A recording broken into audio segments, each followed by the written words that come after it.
नमस्कार बच्चों, आज हम पढ़ने और समझने वाले हैं क्लास 9th एसएसटी सामाजिक विज्ञान की असेसमेंट वर्कशीट नंबर 7 यानी आंकलन कार्यपत्रक संख्या 7 को। यह आपकी 18 अक्टूबर 2021 की वर्कशीट रहेगी। असेसमेंट वर्कशीट आपके क्लास टेस्ट, आपके यूटी, आपके पीटी की तरह होती है। सो आपसे एक्सपेक्ट किया जाता है, आपसे उम्मीद की जाती है आप इसको खुद कीजिए, क्योंकि अगर आप खुद करोगे तभी तो आप खुद का आंकलन या मूल्यांकन कर पाओगे कि आपने कितना पढ़ा, कितना समझा, कितना आपने सीखा। अगर आप खुद नहीं कर सकते या खुद नहीं करना चाहते तो भी एटलीस्ट ट्राई जरूर कीजिए। सबसे पहले आप इस असेसमेंट वर्कशीट को आप खुद सॉल्व कीजिए, उसके बाद अपने आंसर्स को, अपने सॉल्यूशन को आप इस वीडियो के साथ टैली या मैच कर सकते हो। दूसरा, काफ़ी सारे स्टूडेंट्स के कमेंट्स भी आ रहे हैं कि क्या सर ये असेसमेंट वर्कशीट है हमारी जो टर्म 1 के एग्जाम है या मिड टर्म के एग्जाम है उसके लिए इंपॉर्टेंट रहेगी। बिल्कुल रहेगी, क्योंकि इन असेसमेंट वर्कशीट के थ्रू हम बहुत सारे इंपॉर्टेंट कंसेप्ट है, बहुत सारे इंपॉर्टेंट क्वेश्चंस डिस्कस करें और यही क्वेश्चंस, यही कंसेप्ट आपके मिड टर्म या टर्म 1 एग्जाम में रिपीट हो सकते हैं। Let's begin. चलिए शुरुआत करते हैं आज की असेसमेंट वर्कशीट नंबर 7 की। तो आज की जो हमारी असेसमेंट वर्कशीट नंबर 7 है, इसको आपको क्विज की तरह लेना है। जैसे ही मैं आपके साथ प्रश्न और इसके विकल्प साझा करता हूँ, डिस्कस करता हूँ, इन बिटवीन आपको अपना आंसर गैस करना है और एंड में क्या करना है, आपको अपना टोटल स्कोर है वो टैली करना है और टोटल स्कोर को आप कमेंट सेक्शन में मेरे साथ शेयर कर सकते हो। Let's begin with the first question. चलिए पहले प्रश्न को देखते हैं। पहला जो हमारा आसान सा प्रश्न रहेगा कि निम्नलिखित में से कौन सा प्राथमिक क्षेत्र की गतिविधि या गतिविधियां, इनमें से कौन सी गतिविधि या गतिविधियां प्राथमिक क्षेत्र में आएगी। अब प्राथमिक क्षेत्र कौन सा होता है कि प्राथमिक क्षेत्र वो क्षेत्र होता है जिसमें हम प्राकृतिक संसाधनों का उपयोग करते हुए किसी वस्तु का उत्पादन करते हैं, वो कहलाएगा प्राथमिक क्षेत्र। तो चलिए विकल्पों को देखते हैं।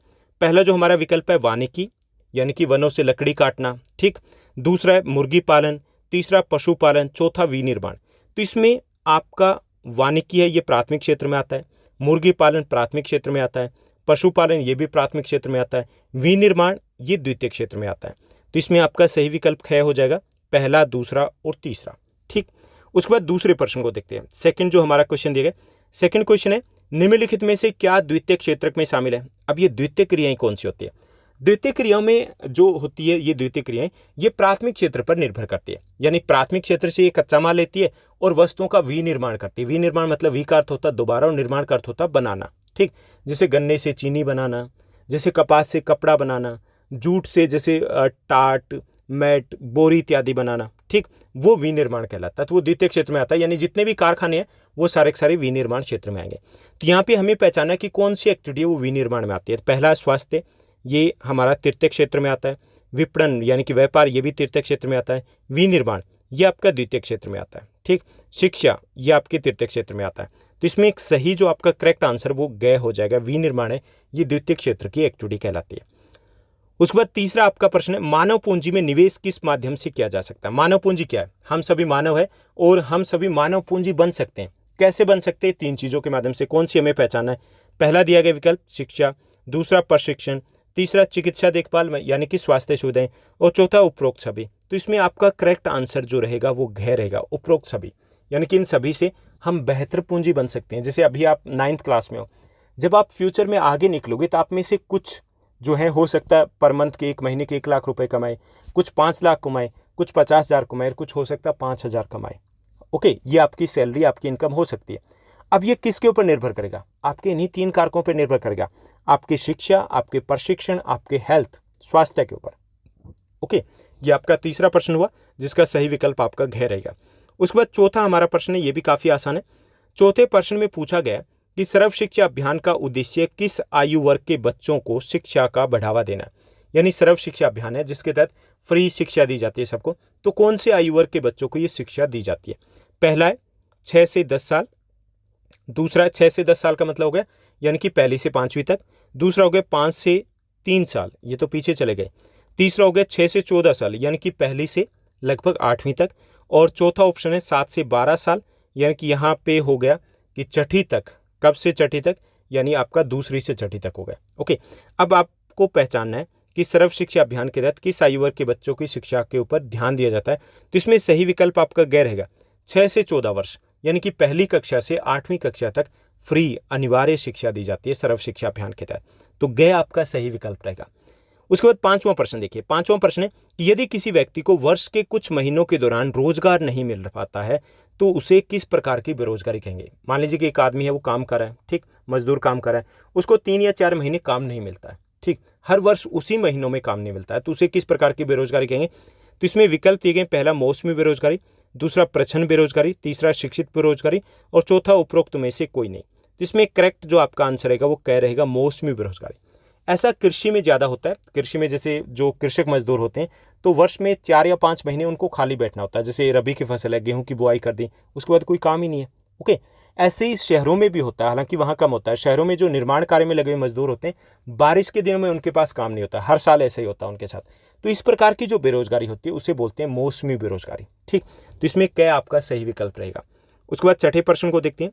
छठा जो हमारा प्रश्न दिया गया, छठा हमारा प्रश्न है कि जनसंख्या की गुणवत्ता किस पर निर्भर करती है? जनसंख्या कितनी बेहतर है, देश के विकास में कितना योगदान दे सकती है, वो किन कारकों पर निर्भर करेगी उसकी गुणवत्ता? तो पहला है साक्षरता दर के ऊपर, यानी कि उनकी शिक्षा के ऊपर। दूसरा उनके स्वास्थ्य के ऊपर। तीसरा है उनके कौशल यानी कि प्रशिक्षण या ट्रेनिंग के ऊपर। चौथा उपरोक्त सभी। तो इसमें सही विकल्प आपका घ रहेगा उपरोक्त सभी, यानी कि तीनों कारकों पर निर्भर करती है जनसंख्या की गुणवत्ता। आपकी गुणवत्ता, मेरी गुणवत्ता, हम सबकी गुणवत्ता। ठीक, जैसे मैंने अभी एग्जांपल दिया था ना कि फ्यूचर में हम कितना कमाएंगे, हमारी इनकम क्या रहेगी, वो इनकम किसके ऊपर निर्भर करेगी? इन तीनों कारकों के ऊपर निर्भर करेगी। तीनों अगर जितना बेहतर होंगे हमारे पास, उतना ही बेहतर हम फ्यूचर में कमा पाएंगे। उसके बाद सातवां हमारा 7वां क्वेश्चन दिया गया, निम्नलिखित में से क्या तृतीय क्षेत्र में शामिल है? इसमें से क्या है जो टर्सरी एक्टिविटी यानी कि तृतीय सेक्टर में आता है? तो पहला आपका विकल्प मत्स्य पालन, मछली पालन, दूसरा खेती, तीसरा खनन, चौथा स्वास्थ्य सेवाएं। एक चीज ये समझ लीजिए कि जो तृतीय क्षेत्र होता है इसमें किसी वस्तु का उत्पादन नहीं होता, इसमें सेवाएं दी जाती है। ठीक, जैसे शिक्षक है सेवाएं देते हैं ना, तृतीय सेक्टर में आता है। बैंकर है सेवाएं देता है, किस में आएगा? तृतीय सेक्टर में आएगा। तो इसमें आपका सही विकल्प घ हो जाएगा, स्वास्थ्य सेवाएं। अब जो डॉक्टर होते हैं कोई नई वस्तु थोड़ी बनाते हैं, सेवाएं दे रहे हैं। ओके, तो ये तृतीय सेक्टर में आएंगे और तृतीय सेक्टर को सेवा क्षेत्र भी कहा जाता है। उसके बाद आठवां आपका प्रश्न है, आठवां प्रश्न है स्वयं उपभोग क्या है? खुद के उपभोग के लिए जब हम उत्पादन करते हैं तो उसको क्या कहेंगे? पहला गैर उत्पादन गतिविधि कहेंगे, दूसरा उसे गैर बाजार गतिविधि कहेंगे, तीसरा उसे गैर आर्थिक गतिविधि कहेंगे, चौथा उसे हम इनमें से कोई नहीं। तो इसमें सही जो आपका विकल्प रहेगा वो ख रहेगा, उसे हम गैर बाजार गतिविधि कहेंगे। जब आप उत्पादन तो कर रहे हो लेकिन किसके लिए कर रहे हो? खुद के लिए कर रहे हो, तो उसे हम कहेंगे गैर बाजार एक्टिविटी या गैर बाजार गतिविधि। ठीक, ये आठवां प्रश्न रहेगा आपका। नौवां आपका प्रश्न दिया गया, इसको हमें थोड़ा सा समझना पड़ेगा। इसमें एक टर्म है, छोटा सा एक शब्द है जो गड़बड़ करेगा। इसमें दिया गया अभिकथन ए दिया गया। ए क्या दिया गया? अभिकथन कि जनसंख्या की गुणवत्ता में सुधार होता है और ये एक बड़ा दायित्व बन जाता है। जब जनसंख्या गुणवत्ता में सुधार होता है वो दायित्व बन जाता है, तो ये सही नहीं है। दायित्व नहीं बनता बल्कि वो संपत्ति बन जाता है। ओके, दायित्व को इंग्लिश में बोलते हैं लाइबिलिटीज। लाइबिलिटीज नहीं बनता है, दायित्व तो हो गया बोझ बन जाना। जनसंख्या गुणवत्ता में अगर सुधार होता है तो वो बोझ थोड़ी बनेगा। ठीक, तो ये सही नहीं है। कारण देख लेते हैं। मानव पूंजी में निवेश शिक्षा, प्रशिक्षण और चिकित्सा सुविधाओं के रूप में किया जाता है, तो ये आपका सही है। ओके, तो इसमें हमारा ए गलत है और आर सही, तो हमारा सही विकल्प है वो घ हो जाएगा। ए गलत है और आर आपका सही है। ठीक, ये आपका 9वां प्रश्न हो गया। उसके बाद 10वें प्रश्न को देखिए। 10वें प्रश्न में अभिकथन दिया गया, आपका स्टेटमेंट दिया गया कि शिक्षित माता पिता अपने बच्चों की शिक्षा में अधिक निवेश करते हैं। सही बात है। ओके, वो अपने बच्चों की शिक्षा पर ज़्यादा फोकस करते हैं, तो ये आपका सही है। अब उसका कारण दिया गया, आर दिया गया, शिक्षित बच्चे उपलब्ध प्राकृतिक संसाधनों का अधिक से अधिक उपयोग करके देश के आर्थिक विकास में योगदान देते हैं। ये भी सही है, लेकिन अब हमें ये भी देखना है क्या ये उसका सही एक्सप्लेनेशन है? बिल्कुल नहीं है, क्योंकि वहाँ पे किया गया शिक्षित माता पिता अपने बच्चों की शिक्षा में अधिक निवेश करते हैं। क्यों करते हैं उसको तो बता ही नहीं गया, नहीं बताया ना, तो दोनों सही है, लेकिन जो आर है वो ए की सही एक्सप्लेनेशन ही है। इसलिए हमारा करेक्ट आंसर है वो ख होगा कि ए और आर दोनों सही हैं, लेकिन आर ए की सही व्याख्या नहीं है। तो ये थी हमारी आज की assessment worksheet number 7। I hope सब कुछ आपको अच्छे से समझ में आया होगा। अगर आपको ये वर्कशीट अच्छी लगी थी, इस वर्कशीट को लाइक और शेयर जरूर कीजिएगा। आज के लिए बस इतना ही। Thank you, bye bye, have a nice day. मिलते हैं नेक्स्ट वीडियो में।